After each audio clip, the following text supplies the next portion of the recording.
Iran మరియు America మధ్య ఈ తీవ్రమైన ఉద్రిక్తత మొత్తం ప్రపంచాన్ని అంచనపడేసింది. చైనా మరియు యూరప్లోని ప్రధాన దేశాలు ప్రస్తుతం హోర్ముజ్ జలసంధిని ఏ క్షణంలోనైనా మూసేయవచ్చనే భయంతో విపరీతంగా చెమటలు పడుతున్నాయి. కానీ ఈ లోతైన సంక్షోభం మధ్య భారతదేశం తీసుకున్న చర్య ప్రపంచంలోని ప్రముఖ రక్షణ మరియు ఆర్థిక నిపుణులను తలలు గోకేలా చేసింది.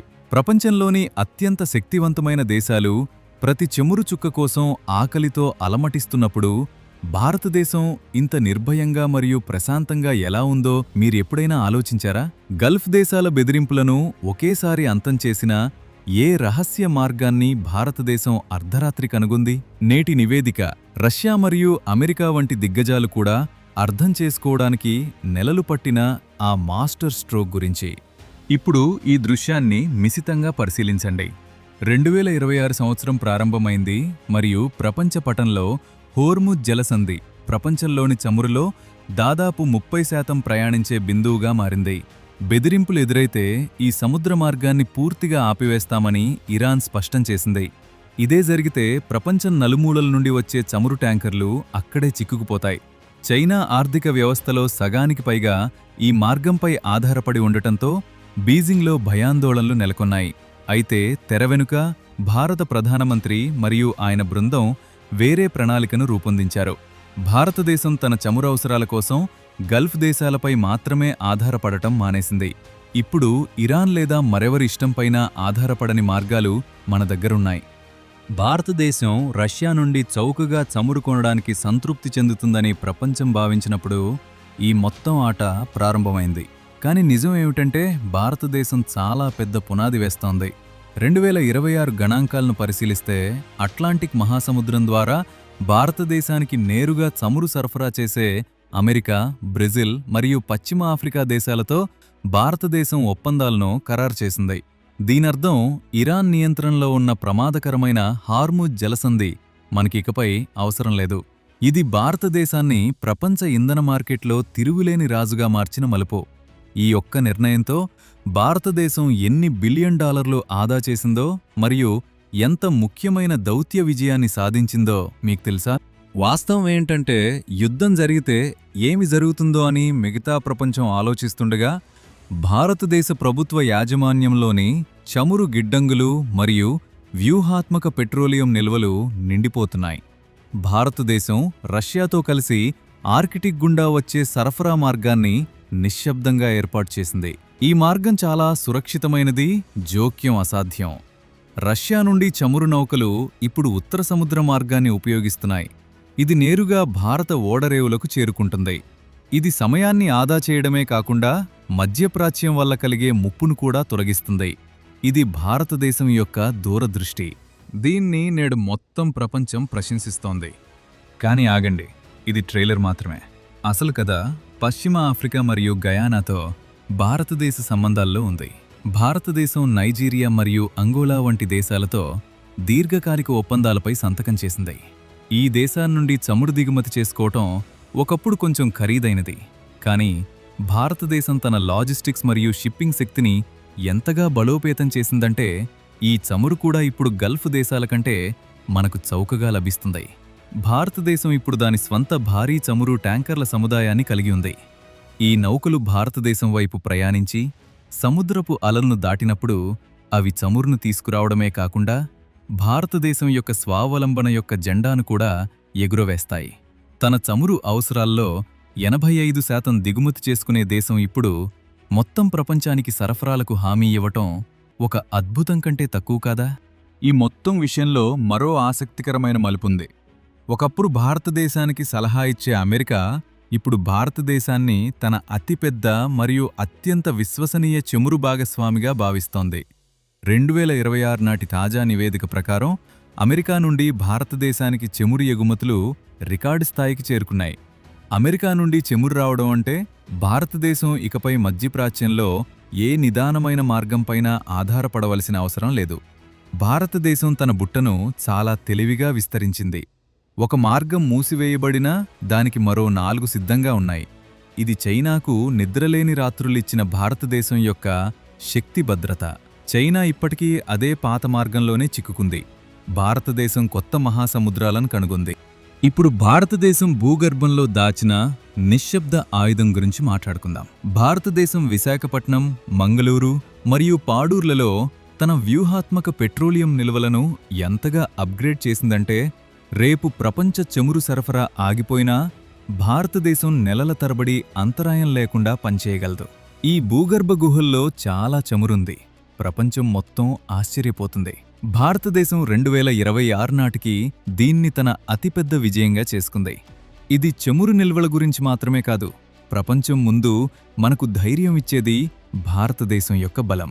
యూరోపియన్ దేశాలు చలిలో వణుకుతూ చమురు కోసం వేడుకుంటున్నప్పుడు భారతదేశం తన నిల్వల ద్వారా నిజమైన దార్శనికుడు ఎవరో ప్రపంచానికి చూపించింది. ఊహించుకోండి, భారతదేశం ఈ చర్యలు తీసుకోకపోతే ఈరోజు పెట్రోల్ మరియు డీజిల్ ధరలు ఎక్కడుండేవి? బహుశా లీటరుకు 200 లేదా 300 రూపాయలు. కాని కాదు, భారతదేశం యొక్క చాతుర్యం ఈ ప్రపంచ అగ్ని ప్రమాదం నుండి సామాన్యుల జేబును కాపాడింది. భారతదేశం కొత్త చమురు వనరులను కనుగొనడమే కాకుండా దాని శుద్ధి సామర్థ్యాన్ని ప్రపంచంలోనే నెంబర్ 1గా చేసింది. నేడు భారతదేశం ముడి చమురు వచ్చే కేంద్రంగా ఉంది. శుద్ధి చేయబడుతుంది మరియు తరువాత మొత్తం ప్రపంచానికి ఎగుమతి చేయబడుతుంది. రష్యా నుండి చౌకైన చమురును భారతీయ శుద్ధి కర్మాగారాల్లో శుద్ధి చేసి యూరోపియన్ మరియు అమెరికన్ మార్కెట్లలో విక్రయించినప్పుడు మొత్తం ప్రపంచం ఆశ్చర్యపోతుంది. ఈ సంక్షోభ సమయంలో కూడా మనల్ని లాభదాయకంగా ఉంచింది భారతదేశ వ్యాపార చతురత. ఇప్పుడు మరో పెద్ద రహస్యం బయటపడింది. ఈ చమురు ఆటలో భారతదేశం తన సొంత కరెన్సీ అయిన రూపాయిని ఎలా చొప్పించిందో మీకు తెలుసా? భారతదేశం ఇప్పుడు ముడి చమురును నేరుగా అనేక దేశాలతో రూపాయల్లో వ్యాపారం చేస్తుంది. దీనర్థం మనం ఇకపై డాలర్ల కోసం అడుక్కోవాల్సిన అవసరం లేదు. రష్యా, యుఏఈ మరియు ఇప్పుడు కొన్ని ఆఫ్రికన్ దేశాలతో రూపాయి వాణిజ్యం తిరిగి ప్రారంభించడంతో భారతదేశ ఆర్థిక వ్యవస్థ విచ్ఛిన్నం చేయలేని కవచాన్ని పొందింది. 2026 నాటికి భారత రూపాయి అంతర్జాతీయ మార్కెట్లో తన ఆధిపత్యాన్ని స్థాపించింది. ప్రతి చమురు చుక్కతో భారత రూపాయి బలంగా పెరుగుతుంది. ఇది భారతదేశం చాలా నిశ్శబ్దంగా అమలు చేసిన మాస్టర్ ప్లాన్. కానీ ఈ కథలో ఇప్పటికీ ఒక మలుపు ఉంది. భారతదేశం పురోగతిని చూసిన తర్వాత చైనా మౌనంగా ఉండలేదు. ఈ కొత్త మార్గాలను అడ్డుకోవటానికి ఇది చాలాసార్లు ప్రయత్నించింది. కానీ భారత నావికాదళం సముద్రంలో తన నిఘాను ఎంతగా పెంచిందంటే ఎవరూ మన చమురు ట్యాంకర్లను చూడటానికి కూడా ధైర్యం చేయరు. 2026 నాటి భారతదేశం దాని సరిహద్దును రక్షించుకోవటమే కాకుండా దాని శక్తి మార్గాలను ఎలా కాపాడుకోవాలో కూడా తెలుసు. హిందూ మహాసముద్రం నుండి అట్లాంటిక్ వరకు భారతదేశం యొక్క ఉనికి నేడు స్పష్టంగా వినబడుతుంది. ఇది కేవలం చమురు గురించి కాదు, ఇది దేశం యొక్క ఆత్మగౌరవం మరియు గత కొన్ని సంవత్సరాలుగా మనం సంపాదించిన బలం గురించి. భారతదేశం విజయానికి మరో ప్రధాన కారణం మన శుద్ధి కర్మాగార సాంకేతికత. భారతదేశం నేడు ప్రపంచంలోనే అత్యంత అధునాతన శుద్ధి కర్మాగారాలను కలిగి ఉంది. ఏ రకమైన ముడి చమురునైనా ప్రాసెస్ చేయగలదు. అది వెనిజులా నుండి భారీ చమురైనా లేదా యునైటెడ్ స్టేట్స్ నుండి తేలికపాటి షేల్ ఆయిల్ అయినా భారతదేశ యంత్రాలు ప్రతి రకమైన చమురు నుండి ఉత్తమ ఉత్పత్తిని వెలికితీయడంలో నైపుణ్యం కలిగి ఉన్నాయి. అందుకే ప్రపంచంలోని ఇతర దేశాలు ఏ చమురును కొనుగోలు చేయాలో పరిగణించినప్పుడు భారతదేశం మాకు చమురు పంపండి, మేము దానిని బంగారంగా మారుస్తాము అని చెబుతుంది.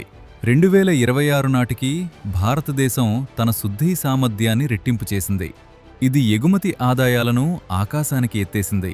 ఒక్కసారి ఊహించుకోండి, ఇరాన్ క్షిపణులు ఒకవైపు సిద్ధంగా ఉన్నాయి మరియు అమెరికా విమాన వాహక నౌకలు సముద్రం చుట్టూ తిరుగుతున్నాయి మరియు మధ్యలో ప్రపంచాన్ని పోషించే మార్గం ఉంది. భారతదేశం యొక్క ప్రశాంతత మరియు దాని పనిపై దృష్టి పెట్టడం మనకు ఎల్లప్పుడూ ప్లాన్ బి సిద్ధంగా ఉందని నిరూపిస్తుంది. మనం ఇప్పటికే గెలిచినప్పుడు మాత్రమే ప్రపంచం దీన్ని గ్రహిస్తుంది. భారతదేశం తన దౌత్యం ద్వారా రష్యాతో తన స్నేహాన్ని కొనసాగించింది మరియు అమెరికాతో తన భాగస్వామ్యాన్ని కొత్త శిఖరాలకు తీసుకెళ్లింది. ఈ సమతుల్యతను సాధించడం అంత తేలికైన పని కాదు, కానీ భారతదేశం దానిని సాధ్యం చేసింది. ఈరోజు మనం 2026 గురించి మాట్లాడుకుంటున్నప్పుడు ఇదంతా రాత్రికి రాత్రే జరగలేదని మనం మర్చిపోకూడదు. ఇది సంవత్సరాల ప్రణాళిక మరియు సకాలంలో కఠినమైన నిర్ణయాల ఫలితం. భారతదేశం రష్యా నుండి చమురు కొనుగోలు చేయడం ప్రారంభించినప్పుడు మొత్తం ప్రపంచం మమ్మల్ని బెదిరించడానికి ప్రయత్నించింది. వారు ఆంక్షలు మరియు ఒంటరితనాన్ని అంచనా వేశారు, కానీ భారతదేశం చలించలేదు. మేము మా దేశ ప్రయోజనాలను మొదటి స్థానంలో ఉంచాము మరియు నేడు ఫలితంగా ప్రపంచంలోని అతిపెద్ద చమురుత్పత్తి చేసే దేశాలు భారతదేశంతో వ్యవహరించడానికి వరుసలో ఉన్నాయి. భారతదేశం యొక్క వ్యూహాత్మక స్వయం ప్రతిపత్తి ప్రపంచంలో 3వ అతిపెద్ద ఆర్థిక వ్యవస్థగా మారడానికి మమ్మల్ని మార్గంలో ఉంచింది.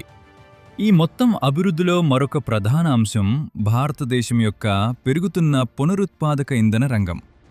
ఈ ప్రత్యామ్నాయ చమురు వనరులతో పాటు భారతదేశం తన ఆధారపడటాన్ని తగ్గించడానికి గ్రీన్ ఎనర్జీపై సమాన ప్రాధాన్యతనిచ్చింది. కానీ ప్రపంచం పూర్తిగా క్లీన్ ఎనర్జీకి మారే వరకు చమురు దేశ వేగాన్ని నిలబెట్టే ఇంధనంగా ఉంటుంది, మరియు ఈ వేగాన్ని ఎప్పుడూ అంతరాయం కలిగించకుండా భారతదేశం నిర్ధారించుకుంది. 2026 నాటి భారతదేశం ఇకపై ఒత్తిడిలో నిర్ణయాలు తీసుకోదు, కానీ దాని స్వంత నియమాలను రూపొందిస్తుంది. ఒక దేశం సంక్షోభాన్ని అవకాశంగా ఎలా మార్చుకుందో, తన విధిని తానే ఎలా రూపొందించుకుందో ప్రపంచం చూస్తోంది. ఈ వీడియో ముగింపు దశకు చేరుకుంటున్న కొద్దీ ఒక విషయం స్పష్టమవుతుంది. అది హార్మూజ్ జలసంధి సంక్షోభం అయినా లేదా ప్రపంచంలోని మరెక్కడైనా సంక్షోభం అయినా భారతదేశం కూల్చివేసేందుకు అసాధ్యమైన బలమైన కోటను నిర్మించుకుంది. భారతదేశ కొత్త చమురు విధానం రాబోయే దశాబ్దాలుగా మన అభివృద్ధికి పునాదిగా ఉంటుంది. ఈ కథ కేవలం చమురు గురించి మాత్రమే కాదు, సరైన దృష్టి మరియు బలమైన సంకల్పంతో ఏదైనా అడ్డంకిని అధిగమించవచ్చని ప్రపంచానికి చూపించిన ఒక అభివృద్ధి చెందుతున్న సూపర్ పవర్ కథ ఇది. భారతదేశం విజయం మనమికపై ప్రపంచాన్ని అనుసరించడం లేదని, బదులుగా మార్గాన్ని చూపిస్తామని నిరూపించింది.